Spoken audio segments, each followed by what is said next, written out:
പ്രിയമുള്ളവരെ നമസ്കാരം. നമ്മുടെ കമ്പനിയുമായിട്ട് ബന്ധപ്പെട്ട ഒരു ഇൻഫർമേഷൻ പാസ് ചെയ്യാനാണ് ഞാൻ ഈ വോയിസിൽ വന്നിട്ടുള്ളത്. നമ്മുടെ കമ്പനിയിൽ നമ്മുടെ കേസും കാര്യങ്ങളും അതിൻ്റെ രീതിയിൽ നമ്മുടെ ദിനരാജ് സാറിൻ്റെ വാക്കുകൾ നിങ്ങൾ കേട്ടതാണ്. ഞാൻ ഇതിന് മുകളിൽ അതിൻ്റെ വോയിസ് ഷെയർ ചെയ്തിട്ടുണ്ട്. കുറച്ച് സീക്രസി, കുറച്ച് രഹസ്യ സ്വഭാവത്തോടു കൂടി നമ്മുടെ കമ്പനി മുമ്പോട്ട് പോകുന്നു എന്ന് വെച്ചാൽ നമ്മുടെ ശത്രുക്കളെ കൂടുതൽ ഇതാക്കാത്ത രീതിയിൽ, അവർക്ക് കൂടുതൽ കാര്യങ്ങൾ തുറന്നു കൊടുക്കാത്ത രീതിയിൽ നമ്മൾ പെട്ടെന്ന് തന്നെ ദിവസങ്ങൾക്കുള്ളിൽ തന്നെ നമ്മുടെ എല്ലാ കാര്യങ്ങളും ക്ലിയറായി നമ്മൾ പുറത്തേക്ക് വരുന്നതാണ്. അത്രയും ഫാസ്റ്റായിട്ടാണ് കാര്യങ്ങൾ നീക്കിക്കൊണ്ടിരിക്കുന്നത്. അല്ലാതെ നമ്മൾ ഓരോ കാര്യങ്ങളും സ്റ്റെപ്പ് ബൈ സ്റ്റെപ്പ് ആയിട്ടുള്ള കാര്യങ്ങളൊന്നും കമ്പനി തന്നെ പുറത്തേക്ക് വിടുന്നില്ല. എന്ന് വെച്ചാൽ എത്രയും പെട്ടെന്ന് തന്നെ അവർ ക്ലിയർ ആക്കാനുള്ള എല്ലാ കാര്യങ്ങളും അവർ ചെയ്യുന്നുണ്ട്. ഈ മാസം തന്നെ എല്ലാ രീതിയിലും നമ്മുടെ കമ്പനി പുറത്തു വരും എന്നുള്ളത് 100% ഉറപ്പാണ്. പക്ഷെ ഇന്ന് നമ്മുടെ കമ്പനിയിൽ ഒരു റെയ്ഡ് നടക്കുന്നുണ്ട്. നിങ്ങളുടെ ശ്രദ്ധയിൽ അത് പെട്ടുകയാണ്. അത് നമ്മുടെ ED എൻഫോഴ്സ്മെന്റ് ഡയറക്ടറേറ്റിൽ നിന്ന് EDയുടെ ഒരു റെയ്ഡാണ് നടക്കുന്നത്. അത് അനിലക്കരയുടെ ഒരു പരാതിയുടെ അടിസ്ഥാനത്തിൽ ഉള്ള ഒരു റെയ്ഡാണ്. അത് നോർമൽ അവരുടെ പരേഡിന്റെ ആ EDയുടെ ഒരു റെയ്ഡ് എന്ന് പറയുന്നത് അവര് CRPFന്റെ ഓഫീസർമാരുമായിട്ടാണ് അവർ വന്നിട്ട് അതിന്റെ ചെക്കിങ്ങും കാര്യങ്ങളൊക്കെ കാണും. അത് അവരുടെ പ്രൊസീജിയറാണ്. അല്ലാതെ ആ CRPFലെ ഉദ്യോഗസ്ഥർ വരുമ്പോൾ അത് പട്ടാളക്കാരെന്നുള്ള രീതിയിൽ പട്ടാളക്കാരൻ കൊണ്ടുവന്ന് കമ്പനി അടച്ചു പൂട്ടിക്കുക അങ്ങനെയുള്ള കാര്യങ്ങളൊന്നും അല്ല അവിടെ നടക്കുന്നത്. നോർമൽ ആയിട്ടുള്ള ഒരു പ്രൊസീജിയർ മാത്രമാണ് അവിടെ നടക്കുന്നത്. അവര് അനിലക്കര കൊടുത്ത ഒരു പരാതിയുടെ അടിസ്ഥാനത്തിൽ അവിടെ ക്രമക്കേടുകൾ നടന്നിട്ടുണ്ടോ എന്നുള്ള ഒരു അന്വേഷണം മാത്രമാണ്. അത് ചാനലുകാർ പല രീതിയിലൊക്കെ അവർ ഇങ്ങനെ പറയുന്നുണ്ട്. അതൊന്നും നമുക്കറിയാം. നമ്മൾ ഇതിനു മുമ്പേയും അന്വേഷണ റിപ്പോർട്ട് ഇറങ്ങിയ സമയത്തും നമ്മൾ അതിന്റെ കാര്യങ്ങളൊക്കെ നമ്മൾ കേട്ടതാണ്. പല ചാനലുകാരും പല രീതിയിലാണ് സംസാരിക്കുന്നത്. അപ്പം ഇപ്പോ കമ്പനിയുമായിട്ട് ബന്ധപ്പെട്ട ഒരു അറിവിൽ നിന്നാണ് ഞാൻ ഈ ഒരു ഇൻഫർമേഷൻ നിങ്ങൾക്ക് പാസ് ചെയ്യുന്നത്. നിങ്ങൾ നിങ്ങളുടെ ടീം മെമ്പേഴ്സിനോട് പറയുക. അത് കൂടുതലായിട്ടൊന്നും അത് ജസ്റ്റ് ഒരു അന്വേഷണം മാത്രമാണ് നടക്കുന്നത്. ചെറിയൊരു അവര് അനിലക്കര കൊടുത്തൊരു പരാതി, നേരത്തെ കൊടുത്ത പരാതിയാണ്. ആ പരാതിയുടെ അടിസ്ഥാനത്തിൽ മാത്രമുള്ള ഒരു ന്യൂസ് ചാനലുകളിലും പല വാർത്തകൾ വന്നുകൊണ്ടിരിക്കുന്നു എന്ന് പറഞ്ഞുകൊണ്ട് പല ലീഡേഴ്സും നമ്മൾ വിളിച്ചു ചോദിച്ചുകൊണ്ടിരിക്കുന്നുണ്ട്.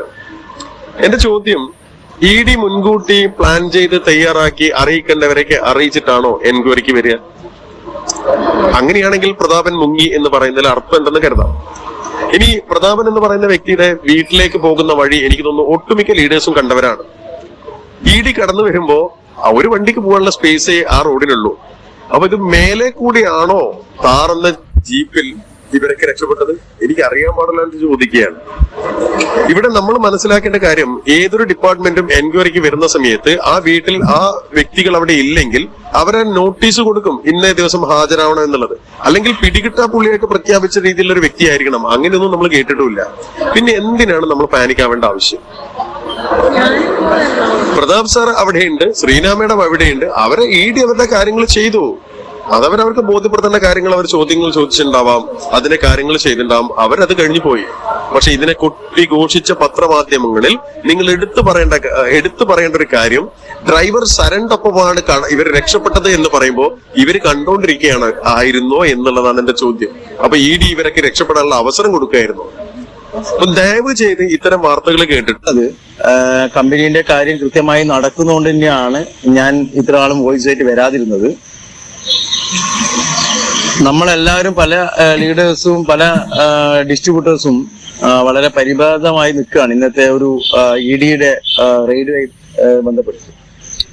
പക്ഷെ നമ്മൾ ഒരു കാര്യം മനസ്സിലാക്കേണ്ടത്, ഇന്നത്തെ റെയ്ഡ് എന്ന് പറയുന്നത് അനിലക്കര എന്ന് പറയുന്ന ആ വ്യക്തി കൊടുത്ത പരാതിയുടെ പ്രയോറിറ്റി പ്രകാരമാണ് ഇന്നത്തെ റെയ്ഡ് നടത്തിയത്. കാരണം ഒരു പരാതി കൊടുത്തു കഴിഞ്ഞാൽ അതിന് കൃത്യമായി റെയ്ഡ് നടത്തേണ്ടി വരും. കാരണം കോടതിയിൽ കേസുള്ളത് കൊണ്ട്. പക്ഷേ നമ്മൾ മനസ്സിലാക്കേണ്ട കാര്യം എന്ന് പറയുന്നത്, ഇവിടുത്തെ വാർത്താ മാധ്യമം എന്ന് പറയുന്നത് എന്തുകൊണ്ടാണ് ഇത് കൊടുത്തതെന്ന് വെച്ചാൽ, ഈ ഹൈറിച്ച് എന്ന് പറയുന്ന കമ്പനി റേറ്റിംഗ് ഉള്ള കമ്പനിയാണ്. കാരണം എന്ത് മെസ്സേജ് ഇട്ട് കഴിഞ്ഞാലും സെക്കൻഡാണ് 2 ലക്ഷം 3 ലക്ഷം വ്യൂവേഴ്സിന് കിട്ടുന്നത്. അതേപോലെ തന്നെയാണ് നമ്മളെ ചാനലുകാർ കൃത്യമായി റേറ്റിംഗിന് വേണ്ടിയിട്ടാണ് അവരിട്ടത്. അവർ പെയ്ഡ് ന്യൂസ് ആണ്. പക്ഷെ നമ്മൾ മനസ്സിലാക്കേണ്ട കാര്യം എന്ന് വെച്ചാൽ, നമ്മളെ കേസ് കോടതിയിലാണ്.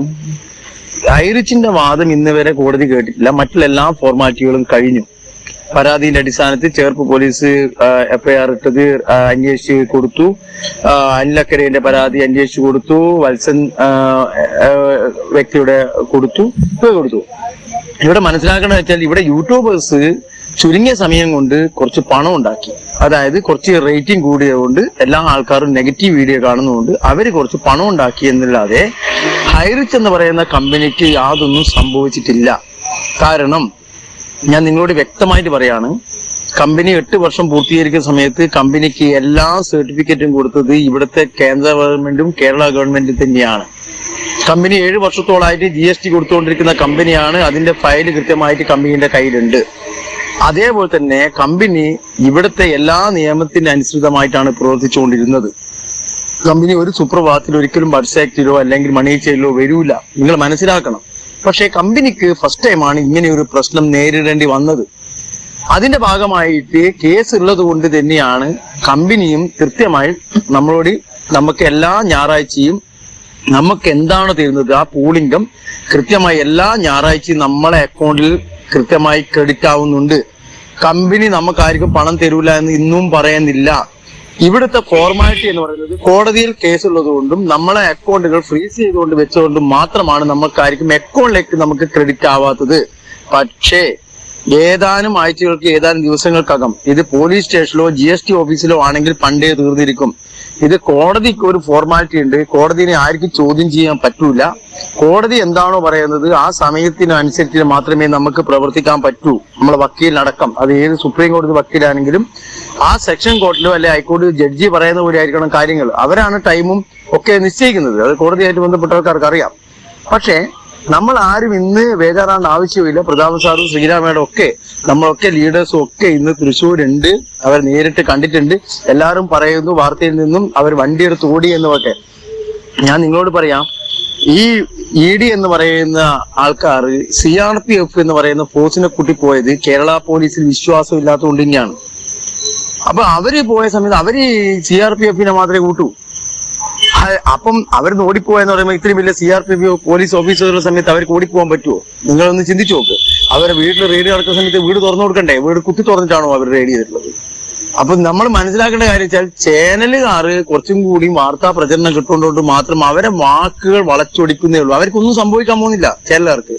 പക്ഷെ ഇത് കേട്ട് നിങ്ങൾ ആരും പരിഭ്രാന്തരാവരുത്. ദയവ് ചെയ്ത് ഏതായാലും ഈ മാസം എന്തായാലും നമ്മളെ കമ്പനീന്റെ കൃത്യമായ കാര്യങ്ങൾ നമുക്ക് എല്ലാവർക്കും മനസ്സിലാവും. അതുകൊണ്ട് ദയവ് ചെയ്ത് നിങ്ങളോട്ട് തന്നെയാണ് ഞാനും എന്റെ കൂടെയുള്ള എല്ലാ ലീഡേഴ്സും നിങ്ങളോട്ട് തന്നെയാണ്. ഇവിടെ നമുക്ക് വേണ്ടി അനുകൂലിച്ച് പറയാൻ ആരുമില്ല. ഈ നെഗറ്റീവ്സ് വീഡിയോ ഇടുന്ന ആൾക്കാരൊക്കെ നമുക്ക് നല്ലതിന് വേണ്ടിയിട്ടൊന്നുമല്ല. അവരെ കാര്യം നടത്താനും അവർക്ക് റേറ്റിംഗിന് വേണ്ടിയിട്ടാണ് അവർ വീഡിയോ ഇടുന്നതും അവർ സംസാരിക്കുന്നതും ഒക്കെ. പക്ഷെ ഇതിൽ പ്രവർത്തിക്കുന്ന ലീഡേഴ്സ് അറിയാം അവർ നമുക്ക് വേണ്ടിയാണ് പറയുന്നത്. അതുകൊണ്ട് ദയവ് ചെയ്ത് നിങ്ങൾ യാതൊരുവിധ പേടിയും നിങ്ങൾക്ക് വേണ്ട.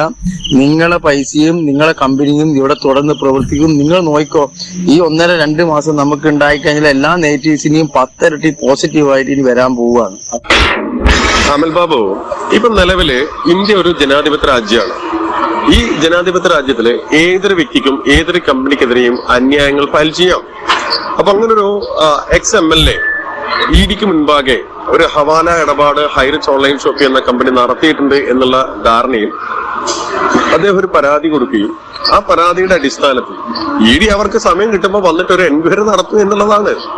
പക്ഷെ ഇതെന്താണെന്ന് വെച്ചാല് നമ്മളുടെ ഈ പ്രശ്നങ്ങളൊക്കെ പ്രകമ്പനം കൊണ്ട് നിൽക്കുന്ന സമയത്താണ് ഈ എൻക്വയറി വന്നത് എന്നുള്ളത് കൊണ്ട് സാധാരണക്കാരെ ഒരുപാട് പേര് പാനിക്കാവുന്നു എന്നുള്ളതാണ്. അല്ലാതെ EDക്ക് വരാം, അവർക്ക് എൻക്വയറി നടക്കാം, അത് ഏത് സ്ഥലത്തും കയറി അവർക്ക് എൻക്വയറി നടത്താം. ഈ എൻക്വയറി നടത്തിയതിനു ശേഷം ആ കമ്പനിയുടെ പ്രവർത്തനങ്ങൾ തെറ്റാണെന്ന് അവർ പറയുന്നുണ്ടെങ്കിൽ മാത്രമേ നമ്മൾ പേടിക്കേണ്ട ആവശ്യമുള്ളൂ. ഇവിടെ എന്താണ് ഏഷ്യാനെറ്റ് ന്യൂസിൽ പോലും വന്നത്? 100 കോടിയുടെ ഹവാല നടത്തിയതായിട്ട് സംശയം, പരാതി. ഇതൊക്കെ നോർമൽ അല്ലേ? അതിനെ ആ അർഹിക്കുന്ന ലാഘവത്തോടു കൂടെ നമ്മൾ വിട്ടേക്കുക. ഇതിലൊന്നും വലിയ കാര്യമായിട്ട് നമ്മൾ ചിക്കിച്ചെക്കാനുള്ള ഒന്നുമില്ല.